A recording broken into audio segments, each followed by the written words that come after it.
You're listening to the Learn Spanish con Salsa podcast. Just a quick heads up before we get started with this episode, I wanted to let you know about a free resource for listeners of the Learn Spanish con Salsa podcast. That means you. If you are planning your next trip abroad, or if you're just getting back out into the world again, maybe you're going to an event or to a festival or to a meetup, that you need to be prepared for what to say when you meet someone for the first time. Download our free Spanish conversation guide so that you'll be prepared to have a conversation with anyone that you meet for the first time in Spanish. We give you a list of the most common questions that you'll be asked and that you may want to ask someone when you meet them for the first time, along with the responses so that you can be prepared when you have that conversation in less than 30 minutes. So to get your free conversation guide, just go to SpanishConversationGuide.com. Simple, right? SpanishConversationGuide.com to download your quick guide to prep for your first Spanish conversation.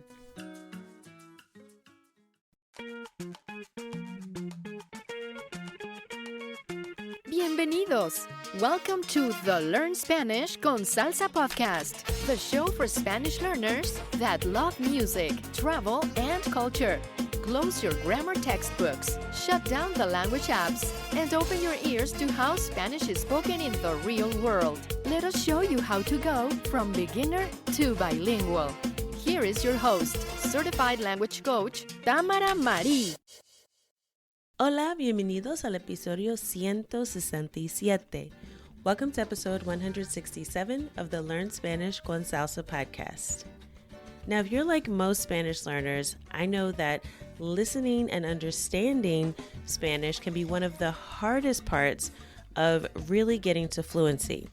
So what I'm going to focus on in this episode is 3 ways that you can improve your Spanish listening skills, because let's face it, even if you know a ton of vocabulary in Spanish, even if you know how to start a conversation and you can speak pretty well, it's going to be really difficult to reach fluency or even continue a basic conversation if the minute someone starts speaking to you in Spanish, you do not understand what they're saying.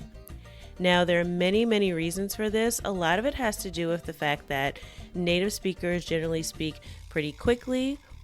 We also may experience sometimes encountering speakers from countries that we may not be familiar with. So we may not know aspects of the culture or the specific language that's spoken in that country, or we're just not familiar with hearing that accent, right? So some of those things can come into play. But the number one reason why most Spanish learners struggle with listening comprehension is because we go about it the wrong way from the beginning. We start out super intimidated and we say native speakers talk too fast, so we only listen to very slow Spanish, if we listen to Spanish at all. And if we're honest, most of us are more comfortable with just reading in Spanish and maybe writing. Even if we're interacting with others, we might be more comfortable with sending text messages or emails rather than voice notes or having a conversation, let alone in person. So all of those things can be impediments that really can actually hinder us from improving our Spanish listening comprehension, because from the beginning, we literally are not exposing ourselves to how Spanish is actually spoken. So it's really important to focus on listening comprehension as a skill, because just like building vocabulary, having the ability to read in Spanish, having the ability to hear and understand what native Spanish speakers in particular are saying is a very important thing that you should focus on if you really want to be fluent in Spanish. So for that reason, I love to focus on this topic because I think it's one of the most beneficial things that you can really conquer if you're a Spanish learner who is really stuck in this perpetual phase where you're learning with vocabulary, you're listening to podcasts like this one or other podcasts in Spanish, and you're intimidated to actually have a conversation with a native speaker that's not a Spanish teacher, for example, right? Because oftentimes when we're in a teaching environment, even if it's a native speaker, they'll tend to speak a little bit more slowly. They'll speak more of a standard Spanish, and you might hear even that same person talking to friends and family, and you'll be completely lost. So what we want to do is make sure you're able to get in on the conversation and you don't have to sit on the sidelines anymore. So let's talk about 3 ways that you can improve your Spanish listening skills. Now, the first way, and this is the most important, because like I said, a lot of us are pretty good reading in Spanish. Like we can recognize words when we see them, we can kind of figure out the meaning. But when we hear those same words, we often do not understand them.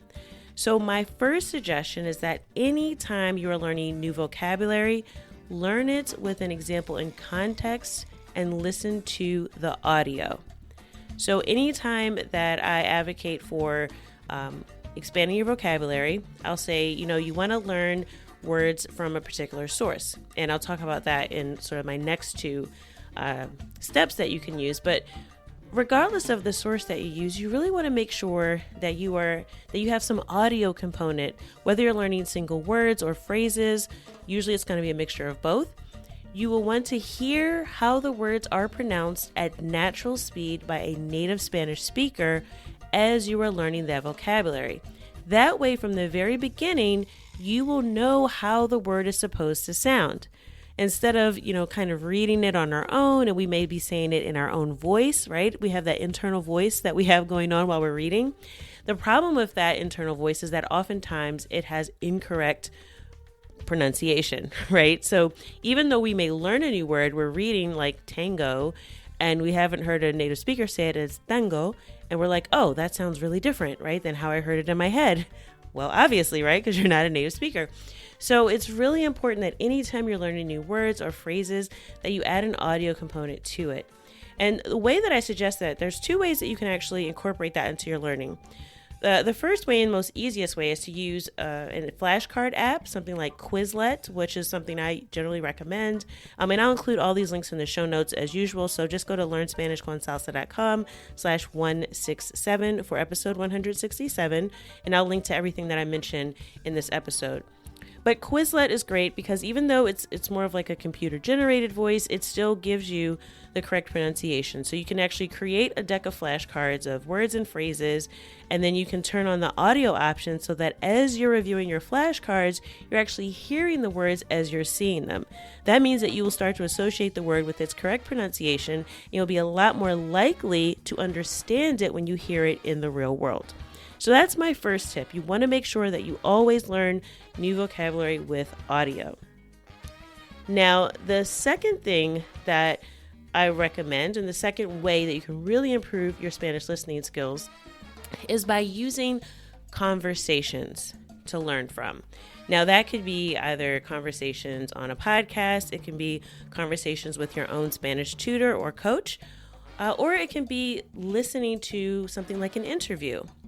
And actually, next week on the podcast, I'm going to be sharing a portion of an interview with Celia Cruz, who is a Cuban, or was, she has passed, a Cuban salsa singer. So I will be sharing some of that so you can hear her voice and conversational tone, and we can actually begin to use that to explore some of the tips I'm giving you today about how to improve your listening comprehension. So if you're not subscribed to the podcast, make sure you hit that subscribe button, and you will get access to next week's episode as well as all episodes of the podcast, so you can really learn how we can use conversations to improve our listening skills. So you might be asking, well, how do I do that? So the easiest thing to do, like let's say you already have a tutor or a coach that you're meeting with on a regular basis. You'll want to start getting recordings of those conversations. The reason for that is you want to be able to review them after your lesson. Get the audio. If you can get the video as well, that's fine. But you want to be able to listen to that conversation after your lesson. And this is great because, one, you'll be able to compare your speech with your teacher or your tutor or coach's speech. And again, I know it might be cringeworthy. I know a lot of us do not like listening to ourselves. I get it, but we're going to have to get over that if we really want to improve. So watch the recording or listen to the recording of your Spanish lessons with your Spanish tutor or teacher or coach. And the reason to do that is you've already had the conversation, but when you listen back, you might notice there's some things that you missed. And you can rewind, you can play it again, you can slow it down, speed it back up. You'll have an opportunity to make sure that you caught everything being said. And you'll also be able to ask follow-up questions in your next lesson. So the reason I suggest doing this is because when you use conversations, you'll catch little verbal cues that you don't always get with the written language. So for example, there's things that Spanish speakers say that only really occur when you're in a conversation. Something like in English where we say, right? We say that a lot. It's sort of just like a verbal tick some of us have. I'm sure I've said it on the podcast before. Things like that in Spanish actually are a little bit different. If you're listening to a Spanish speaker, you might hear something like este, instead of But you wouldn't have noticed that if you hadn't have actually paid attention to the conversation. And again, most people don't write those things, right? So even if you're reviewing a transcript, the transcript's not going to have those filler words, as they're called. Things like, those things are all going to be cut out. But it's important to kind of understand that cadence, because even as you're developing your own speech in Spanish and you want to sound more natural, you might want to replace some of your tendencies to say things that you'd say in English and substitute them with something that sounds more natural in Spanish. So this is also one of those dead giveaways. Like a lot of times I can tell someone's not a native speaker, even if they speak really well, if when they forget something, they kind of pause and they go, so, it's like, okay, well, that's English. So instead of saying something like así que or entonces, they say so, because they revert back to their English sort of brain when they can't think of something. So you want to learn little things like that. The other thing that is great about using conversations is that you'll be able to pick up natural speech patterns, and you'll identify words that are used very often in conversation. So there's lots of things that, again, you will pick up from little phrases that people say that are connecting phrases between different thoughts, and you'll be able to take note of those if you're listening to the conversation. So whether it was a lesson that you had or an interview or just another conversation, even if it's from a video, right? You can still use anything that's conversational, and that will really, really help you begin to improve your listening skills. Now, once you've chosen a conversation that you're going to use to improve your listening comprehension, there's a few things that you should do with it. Number one, like I said, obviously you'll have the recording. You want to listen to it and review it just for overall comprehension. So think of it like if you're watching a movie, right? You don't want to be a critic out the gate. You want to understand the storyline. You want to understand what's happening, who are the main characters. So you're going to do the same thing when you listen to a conversation. Whether, like I said, it's a podcast interview or a video that you found, anytime someone's having a conversation, you really just want to understand what is being said. So you might not understand every word the first time through, but you're just going to try to get the main idea. So that's the first time you listen. The second time you listen, you're actually going to take a moment to identify any words that you did not understand. So this could be a word that you heard what they said and you're like, I don't know what that word is. What does that mean? And you'll want to note those down. So whether it's a word or a phrase, you want to note down anything that you didn't understand. And again, you should just be listening to this to pick up whatever words you can. Now, you might not get every single word, but again, you're just listening to kind of see, okay, what were those words that I missed? And you're going to note those down. Now, the third time you listen, and again, you want to pick something that you find interesting, because when you're practicing listening comprehension, repetition is really important. So you will be listening to this a lot. So now the third time you listen, you've noted down the vocabulary, you have the main idea. This time, if you're still not exactly sure what's happening, you might want to use a feature to slow the audio down just a bit so you can catch any phrases that were said really quickly. So it's really good if you have a transcript as well, because then you can identify what those things are, but you want to slow them down just so you can hear them, and you want to practice repeating those phrases. So any phrase that you identify that's new or any word that's new, you're going to want to listen and repeat just those phrases so that you kind of get a sense for how it's supposed to sound and how you pronounce the words. And practicing your pronunciation also really does help with your listening comprehension, because you have to pay a lot of attention to how something sounds in order to pronounce it correctly. So again, you'll slow it down if you need to, and you're going to really hone in on identifying those phrases and words that you didn't understand because they were said too quickly. You're going to note those down as well, and you're going to practice pronouncing them. Now, what you're going to do from there is take a little bit of a break, right? You're going to step away from the content, the conversation you're listening to. You're going to want to sleep on it, right? Because sleeping really does help kind of reinforce new things that we're learning. And then the next day, you want to review that list of phrases and words again. So anything that you didn't understand, you want to review them, listen to just those words, and practice saying them. And then you'll want to give another shot at listening to the conversation. And you'll want to do this a few times. I'd say at least 2 times, maybe 3, just to, again, get a feel for what are those things that you're able to understand now, because again, after you go through this, you will be able to understand a lot more. And once you get more comfortable with it, then you're going to really start to notice the things that stand out that you're just not getting, like those sticking points. You're like, okay, I've heard this 3 times, but I keep missing this particular word or phrase. So those are the ones you're going to want to put a little star next to so that you can practice them over and over again. So you're going to focus on practicing those a little bit more after you listen a few more times. And then again, you'll take another break and you'll repeat this a few days later. So I suggest waiting at least a day or 2. That way you're not memorizing it, right? You don't want to get to a point where you're just sort of parroting everything because you're memorizing the conversation. So you want to wait a few days and then come back to it and do the same process again. Now, when you do that, you should notice an improvement in your listening skills from when you first listened. And if you want to, the first time you listen, I would actually rate about how much you think you understood. So from 0 to 100%, you can say, listen, I think I understood about 20% of what was said. And then when you do this 3 days later, you'll want to reassess and say, now I understand about 75 or 80%. It may not be 100, and that's okay. But you want to reassess after a couple of days, after you repeat this process a few times, and see where you're at. All right. So I know that was a lot. I hope that you found it helpful. Again, feel free to rewind this and listen to that process again. But it really does help if you use conversations, because again, you'll pick up on a lot of things that are only said in conversational Spanish that you won't find in written forms of Spanish. And the last thing that you can do, the last way that I really, really enjoy improving listening comprehension is through music. Now, of course, this is Learn Spanish con Salsa, so obviously, right, we have to use music here. So the reasons why, there's actually several reasons why music is very, very good for improving your listening comprehension in Spanish and just for learning the language in general. And a lot of it has to do with the way that music connects to our emotions. And anytime something is emotional for us, has some type of emotional component, our brains are signaled to actually pay more attention and then also to remember those things in a much greater way than if it was just something that was read, kind of dry, no emotional content at all, right? So music really does tap into our emotions, which really can help us begin to associate a positive emotion or something meaningful, even a negative emotion. A lot of us have songs that we remember, in our native language, right? That may bring back sad memories or nostalgia or whatever, right?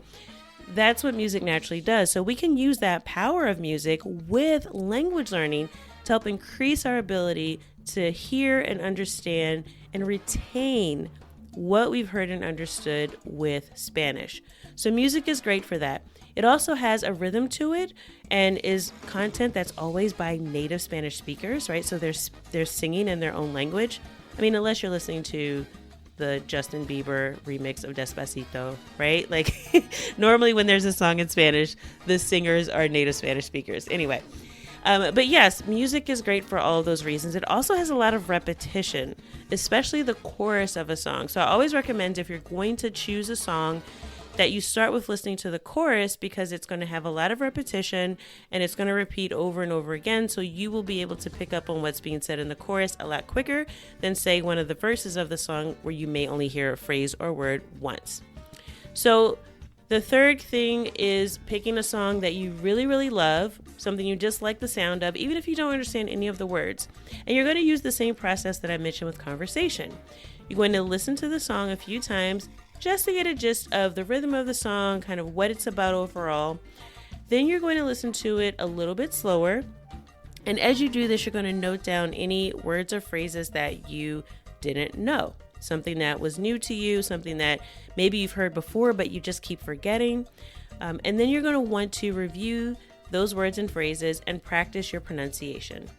And with music, it's great because you can do that while you're singing along, even if you can't sing like me, right? You can sing in the shower, in the car, no one can hear you.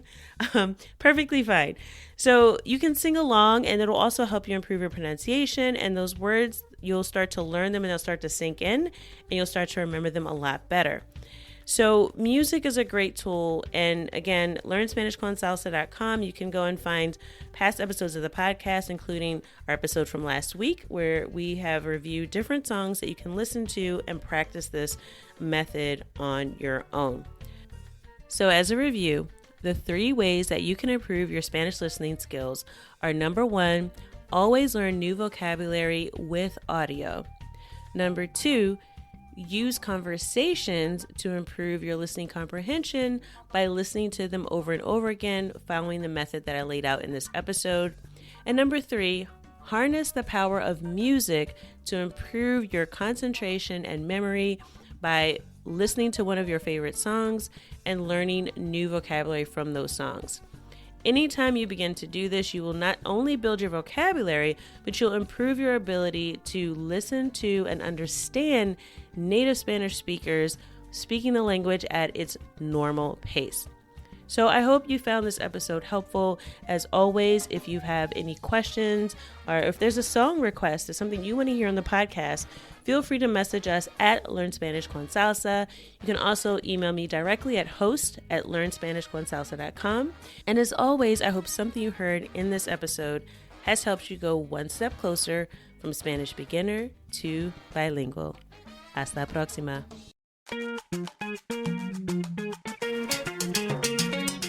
Thank you for listening to the Learn Spanish con Salsa podcast at learnspanishconsalsa.com.